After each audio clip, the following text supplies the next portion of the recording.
स्वागत है आप सभी का हमारे YouTube चैनल पर। और आज मैं आपको बताने जा रहा हूँ क्लास 12 का होम साइंस, जिनके कुछ महत्वपूर्ण ऑब्जेक्टिव है, जिसमें कुल 40 ऑब्जेक्टिव मैं आज बताऊंगा, जो आपके आने वाले एग्ज़ाम के लिए काफ़ी महत्वपूर्ण रहेगा। इसीलिए आप लोग इसे ध्यानपूर्वक देखें। यदि आप मेरे चैनल पर नए हैं तो प्लीज़ मेरे चैनल को सब्सक्राइब और शेयर करें, ताकि आपके पास नए से नए वीडियो पहुँच सकें। तो चलिए आइए देखते हैं आज का क्वेश्चन। तो आज का पहला क्वेश्चन है। पहले क्वेश्चन में कहता है कि मानव शरीर में सबसे छोटी ग्रंथि कौन सी है। ऑप्शन ए में है थायराइड, बी में पीयूष, सी में लार और डी में है यकृत। तो इसका सही आंसर हो जाएगा ऑप्शन बी, पीयूष ग्रंथि। यानी हमारे शरीर में जो है सबसे छोटी ग्रंथि कौन सी है, वो है पीयूष ग्रंथि। अगर यहीं पे बच्चों आपको अगर पूछ दे कि हमारे शरीर का सबसे बड़ी ग्रंथि कौन है, तो याद रखिएगा हमारे शरीर की सबसे बड़ी ग्रंथि है वो है यकृत ग्रंथि, जिसे आप जिगर भी कहते हैं। और मैं बता दूं कि पीयूष ग्रंथि का दूसरा नाम है पिट्यूटरी ग्रंथि, और इसका आकार जो है मटर के दाने जैसा होता है। किसका? तो वो होता है पीयूष ग्रंथि का। पीयूष ग्रंथि का आकार कैसा होता है? मटर के दाने जैसा। और इसका वजन होता है 0.6 ग्राम। किसका? तो पीयूष ग्रंथि का। चलिए क्वेश्चन नंबर 2 में कहता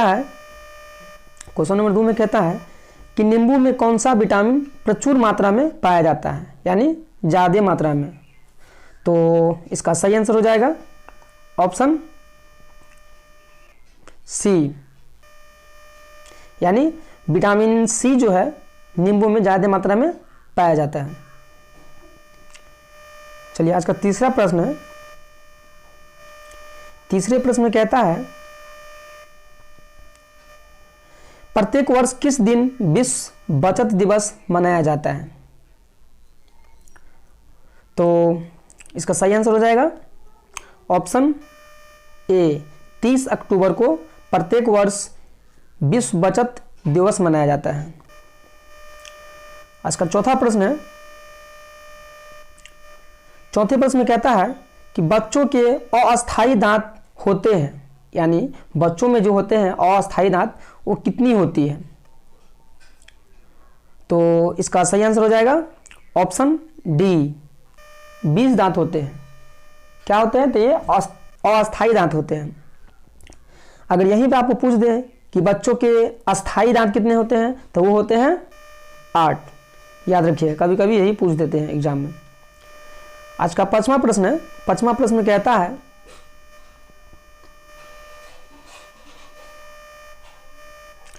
इसमें कहता है कि अंधे बच्चों को पढ़ाने के लिए किस विधि का प्रयोग करना चाहिए। यानी जो बच्चे अंधे होते हैं, देख नहीं पाते हैं, तो उसको पढ़ाने के लिए किस विधि का प्रयोग करना चाहिए। तो इसका सही आंसर हो जाएगा ऑप्शन सी, ब्रेल विधि। इसको ब्रेल लिपि भी बोल सकते हैं या ब्रेल विधि बोल सकते हैं। चलिए आज का छठा प्रश्न है। छठा प्रश्न में कहता है कि विटामिन डी की कमी से कौन सी बीमारी होती है। तो विटामिन डी की कमी से कौन सा बीमारी होता है? रिक्टेस, यानी ऑप्शन सी इसका सही आंसर है। और रिक्टेस को हम लोग सूखा रोग भी बोल सकते हैं। क्यों?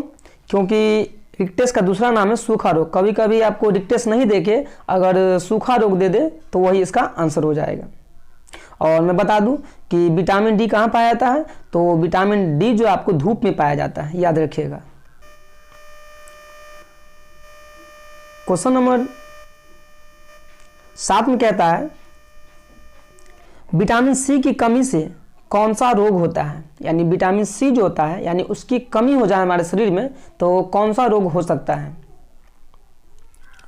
तो इसका सही आंसर हो जाएगा ऑप्शन डी, सकड़वी रोग।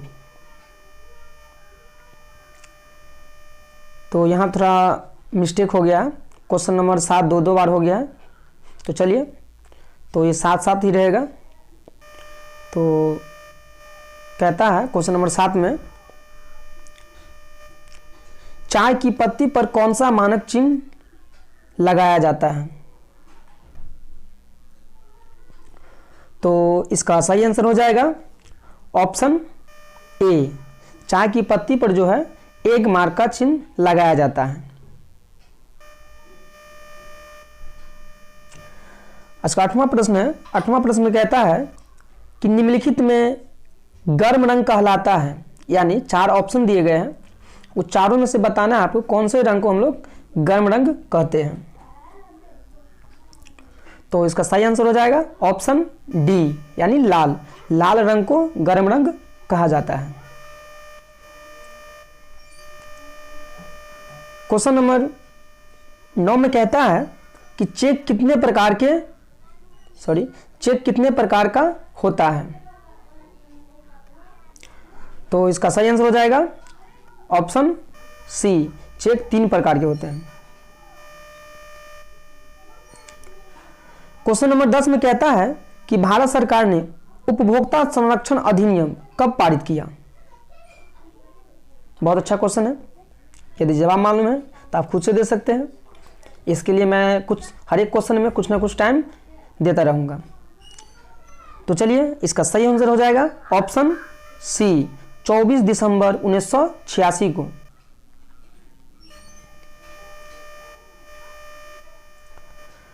ग्यारह नंबर क्वेश्चन में कहता है निम्न में कौन प्राथमिक रंग नहीं है? ऑप्शन ए में है लाल, बी में है पीला, और सी में थोड़ा मिस्टेक हो गया, यहाँ पे होगा हरा। सी में जो है हरा है, और ऑप्शन डी में है नीला। तो आपको बताना है कि निम्न में कौन प्राथमिक रंग नहीं है। तो इसका सही आंसर हो जाएगा ऑप्शन सी, यानी हरा। अब यहां पे आपसे पूछ सकता है कि प्राथमिक रंग कितने होते हैं? तो प्राथमिक रंग मुख्यतः कितने प्रकार के होते हैं? 3 प्रकार के होते हैं। कौन कौन? लाल, पीला, नीला। हरा जो है नहीं है प्राथमिक रंग, इसलिए इसका आंसर हो जाएगा सी। अब क्वेश्चन नंबर 12 में कहता है कि पोषक तत्व है, यानी आपको बताना है 4 ऑप्शन दिए हैं, इनमें से कौन कौन पोषक तत्व है। जो आपको डी में दिया गया इनमें से सभी। तो इसका सही आंसर हो जाएगा ऑप्शन डी, इनमें से सभी। क्यों? क्योंकि कार्बोहाइड्रेट, प्रोटीन, विटामिन, ये सभी जो है पोषक तत्व हैं जो हमारे शरीर के लिए काफी आवश्यकता है। क्वेश्चन नंबर 3 में कहता है, बहुत अच्छा क्वेश्चन है और ये क्वेश्चन कई बार एग्जाम में पूछा भी जा चुका है। तो चलिए आइए देखते हैं। क्वेश्चन कहता है कि मां के स्तन से निकलने वाला पहला दूध क्या कहलाता है?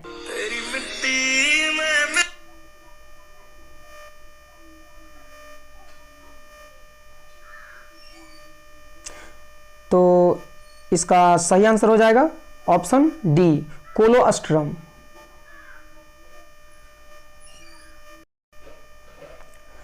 अब है क्वेश्चन नंबर 14। 14 में कहता है कि प्राथमिक रंग कितने प्रकार के होते हैं? तो इससे पहले हम भी बताए थे। तो इसका सही आंसर हो जाएगा ऑप्शन ए, प्राथमिक रंग 3 प्रकार के होते हैं। अगला क्वेश्चन है 15 कि बालक का प्रथम सामाजिक समूह कौन सा है? यानी बालक का जो है प्रथम सामाजिक समूह कौन सा है?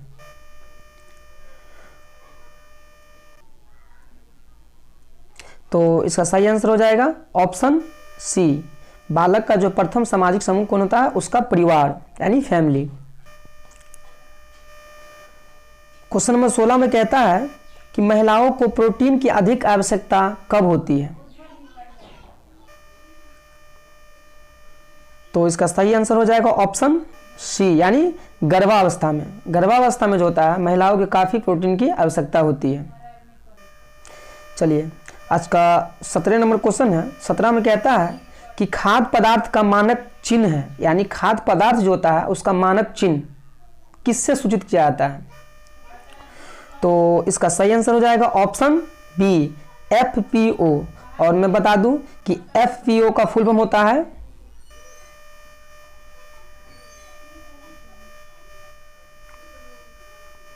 फॉलो ऑन पब्लिक ऑफर, ये किसका फुल फॉर्म होता है? तो ये FPO का होता है। और बता दूं कि FPO क्या है? तो यह एक सार्वजनिक कंपनी द्वारा निवेशकों को शेयर जारी करने की प्रतिक्रिया है। ठीक है, तो आज का 18वें नंबर क्वेश्चन है। 18वां कहता है कि विश्व उपभोक्ता दिवस कब मनाया जाता है? तो 18वें नंबर क्वेश्चन का सही आंसर हो जाएगा ऑप्शन सी 15 मार्च। विश्व उपभोक्ता दिवस कब मनाया जाता है? 15 मार्च को।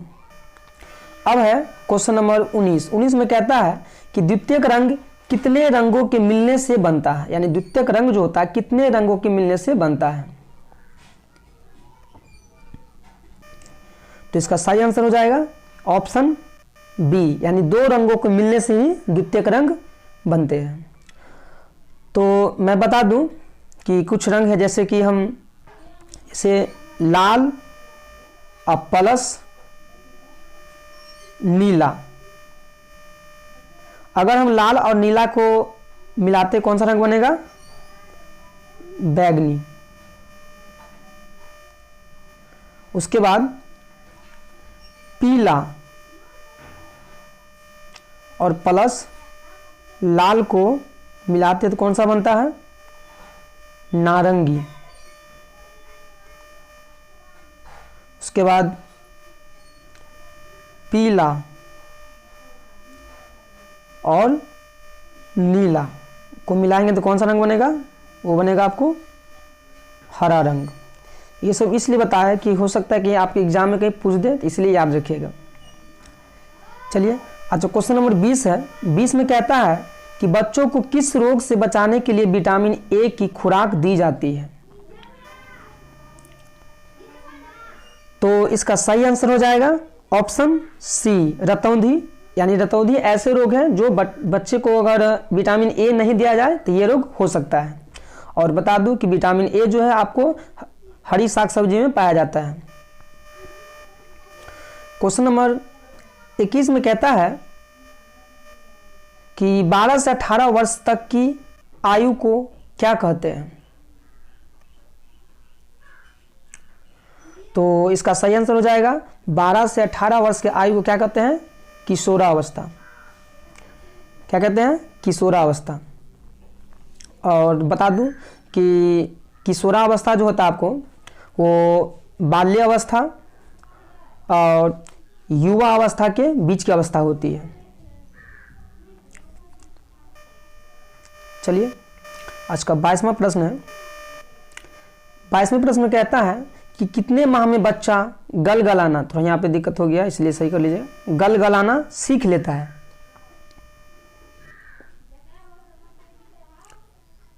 तो इसका सही आंसर हो जाएगा ऑप्शन ए 3 माह। यानी 3 महीना के बाद बच्चे क्या होते हैं? गलगलाना सीख लेता है। और देखिए मैं बता दूं कि होम साइंस के जितने भी प्रश्न हैं अधिकतर आप लोग जानते ही हैं, क्योंकि आप लोगों को ये ज़्यादातर पढ़ना भी नहीं पड़ता है, क्योंकि ज़्यादातर आपको पता ही होगा ये सब जितने भी बातें होम साइंस में अधिकतर या तो आपके घर के या तो आपके गांव के, और ये सब आप रेगुलर जानते ही रहते हैं, इसलिए ध्यान दीजिए इस पर। आज का 23वां नंबर क्वेश्चन है। 23 में कहता है कि शिशु सदन को किस नाम से बुलाते हैं? यानी शिशु सदन का दूसरा नाम क्या है? शिशु सदन का। तो इसका सही आंसर हो जाएगा ऑप्शन डी क्रैच। 24 नंबर क्वेश्चन में कहता है कि किस महीने में बच्चा बिना सहारे खड़ा हो सकता है? यानी बच्चे जो है किस महीना में बिना सहारे खड़ा हो सकता है? तो इसका सही आंसर हो जाएगा ऑप्शन सी 9 से 12 महीने में बच्चे जो है बिना किसी के सहारे खड़ा हो सकता है। अब है क्वेश्चन नंबर 25 में कहता है कि कीड़े से बनने वाला रेशा है, यानी कीड़े से कौन सा रेशा बनता है?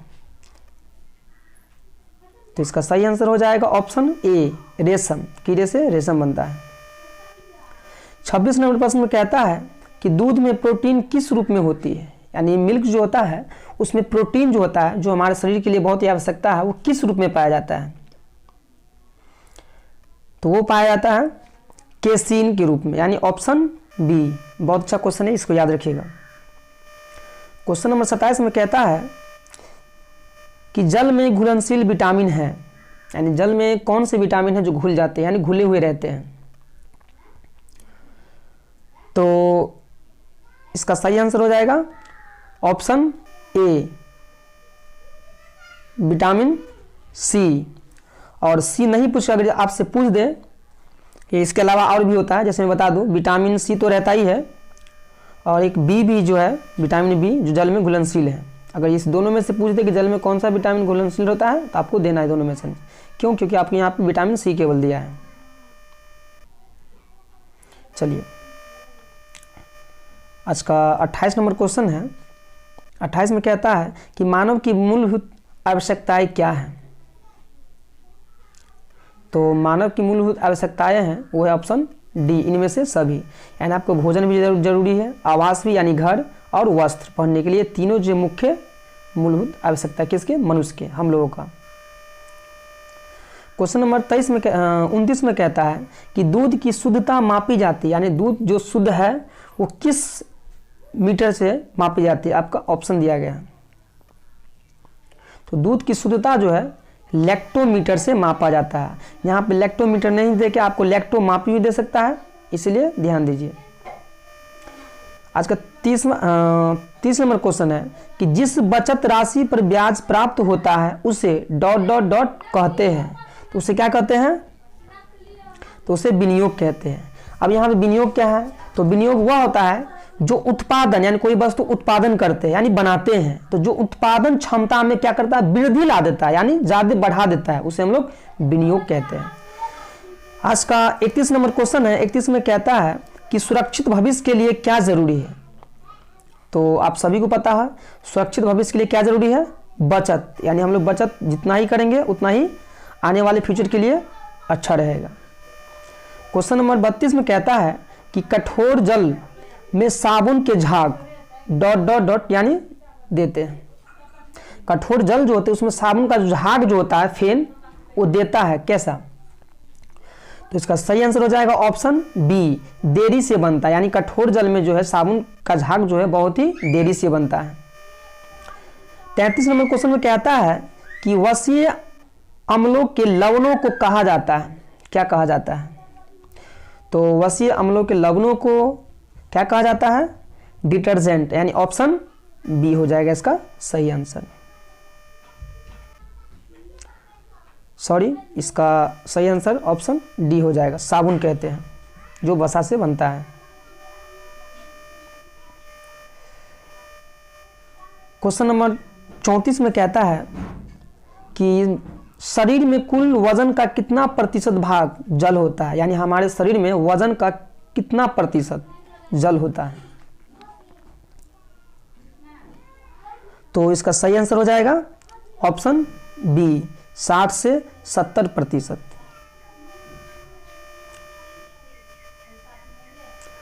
अब क्वेश्चन नंबर 35 में कहता है कि दूध अच्छा स्रोत है, यानी मिल्क जो है अच्छा स्रोत है किसका? तो इसका सही आंसर हो जाएगा ऑप्शन ए, कैल्शियम जो है अच्छा स्रोत है किसका? तो दूध का। क्वेश्चन नंबर 36 में कहता है निर्जलीकरण होने पर बच्चे को क्या पिलाया जाता है। निर्जलीकरण का मतलब क्या? यानी बच्चे में यदि पानी का कमी हो जाए, यानी पानी, निर्जलीकरण का मतलब तो पानी कमी हो जाना, यानी पानी कमी हो जाता है तो उसे क्या पिलाना चाहिए? तो इसका सही आंसर हो जाएगा ऑप्शन ए, ORS का घोल पिलाना चाहिए। क्वेश्चन नंबर 37 में कहता है कि शारीरिक विकास की सबसे महत्वपूर्ण अवस्था है, यानी शारीरिक जो विकास जो करता है उसका सबसे महत्वपूर्ण अवस्था है क्या? तो इसका सही आंसर हो जाएगा ऑप्शन बी, बाल्यावस्था। अब बाल्यावस्था क्या है? तो बाल्यावस्था जो है यानी जो शैशवावस्था और किशोरावस्था के पहले, यानी दूसरे स्टेज को कहते हैं, यानी जो शैशवावस्था के बाद और किशोरावस्था के पहले आता है उसको हम लोग क्या कहते हैं? बाल्यावस्था।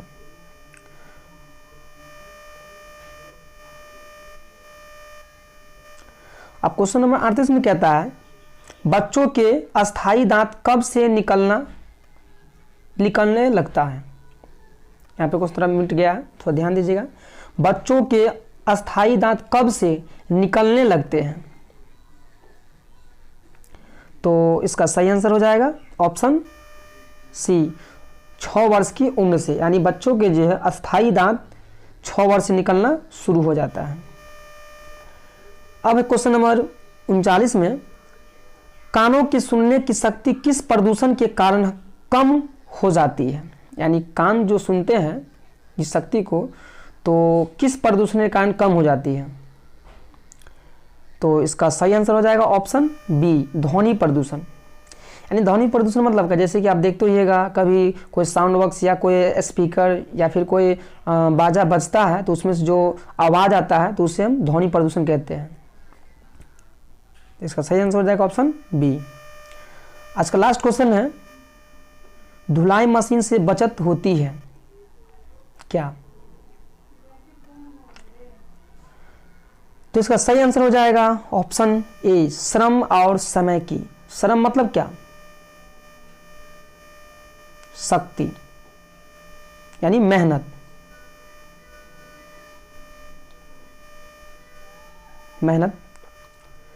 तो धुलाई मशीन से बचत होती है क्या, श्रम और शक्ति की।